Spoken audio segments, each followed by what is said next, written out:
LOC पर पाकिस्तान की firing में 3 की मौत हुई है। पाकिस्तान की फायरिंग में 3 भारतीयों की मौत की जानकारी सामने आ रही है। पाक फायरिंग का जवाब दे रही है भारतीय सेना।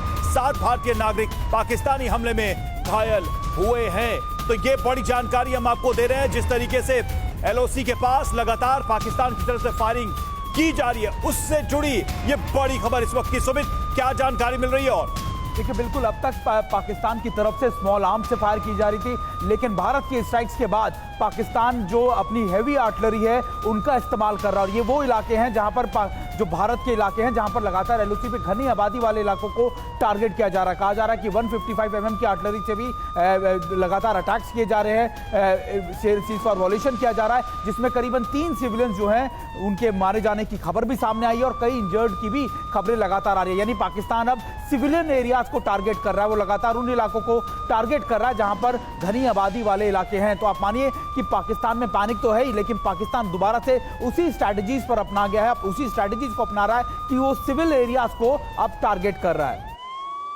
बिल्कुल सुमित, ये बहुत महत्वपूर्ण खबर, बहुत इंपॉर्टेंट खबर। पाकिस्तान की फायरिंग में 3 लोगों की मौत की खबर सामने आ रही है और इस वक्त यही कहा जा सकता है कि आग से खेल रहा है पाकिस्तान। आग से खेल रहा है पाकिस्तान, सिर्फ और सिर्फ यही कहा जा सकता है, क्योंकि आतंक फैलाने का अंजाम क्या हुआ ये पाकिस्तान ने देख लिया। अब सीज फायर वायलेशन करते हुए एलओसी पर लगातार गोलीबारी की जा रही है पाकिस्तान की तरफ से और सिविलियन इलाके को टारगेट किया गया है। 3 भारतीयों की मौत की खबर इस वक्त सामने आ रही है। हमारे साथ स्टूडियो में खास मेहमानों का एक बड़ा पैनल इस वक्त जुड़ चुका है, हमें ज्वाइन कर चुका है lieutenant general VK Chaturvedi ji.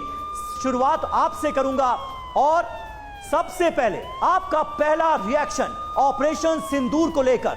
जो इलाके सोचे गए, जिन जिन इलाकों को टारगेट किया गया, वो सभी टारगेट पूरी तरह से कामयाब रहे, सफल रहे। साफ किया गया है कि यह जंग किसी देश के खिलाफ नहीं, यह जंग सिर्फ और सिर्फ आतंकवाद के खिलाफ है। इस मैसेज को आप कैसे देखेंगे?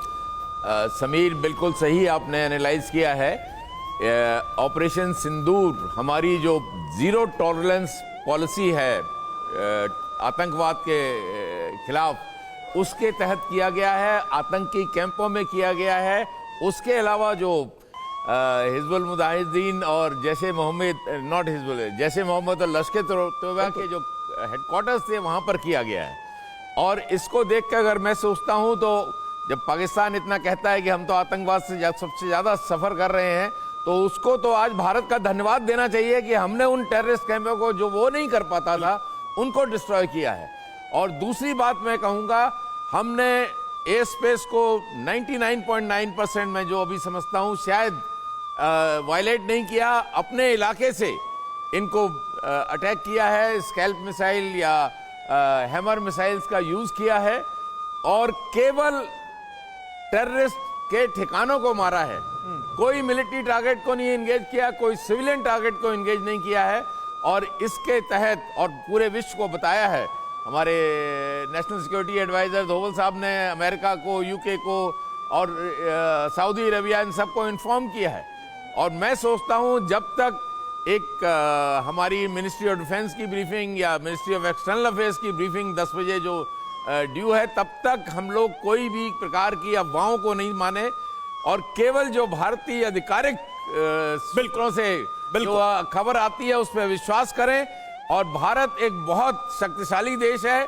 भारत किसी हालत में अपने नागरिकों के ऊपर इस तरह का व्यवहार जो पहलगांव में किया था इन्होंने, एक हमारी बेटी जिसका सिंदूर 7 दिन में उन्होंने, बिल्कुल सर, ये संदेश पाकिस्तान जो ऑपरेशन रखा है ये उसी के लिए रखा ये गया है। संदेश पाकिस्तान में बैठे आतंकियों और उनके आकाओं को साफ